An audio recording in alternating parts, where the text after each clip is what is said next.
आमचं चुकलं. लाडकी बहीण योजनेबद्दल अजित पवार काय म्हणाले? आगामी विधानसभा निवडणुकीच्या काळानंतर महायुती सरकारने मुख्यमंत्री माझी लाडकी बहीण योजना सुरू केली. या योजनेद्वारे गरीब महिलांना प्रत्येक महिन्याला 1500 रुपयांची मदत मिळत होती.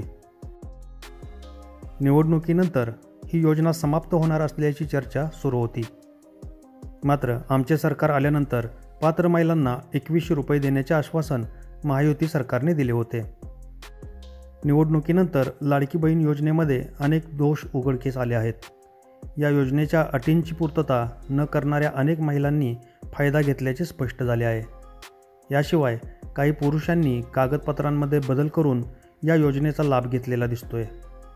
या सर्व परिस्थितीवर उपमुख्यमंत्री अजित पवार यांनी योजनेची अंमलबजावणी करताना चूक झाली असल्याचे मान्य केले आहे. जेव्हा आम्ही या योजनेची घोषणा केली तेव्हा आमच्याकडे खूप कमी वेळ होता. निवडणुका 2-3 महिन्याच्या आत होणार होत्या. त्यामुळे लाडकी बहीण योजनेतील महिलांचा अर्ज तपासण्यासाठी लागणारा वेळ आम्हाला मिळाला नाही.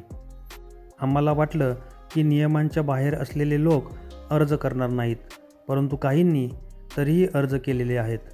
आता आम्ही दिलेले पैसे परत घेऊ शकत नाही.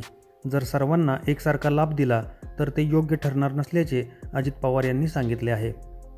तर मित्रांनो, आपल्याला काही शंका असतील तर कमेंट बॉक्समध्ये नक्की कळवा आणि हो, आपल्या कामाच्या गोष्टी यूट्यूब चॅनलला आत्ताच सबस्क्राईब करा.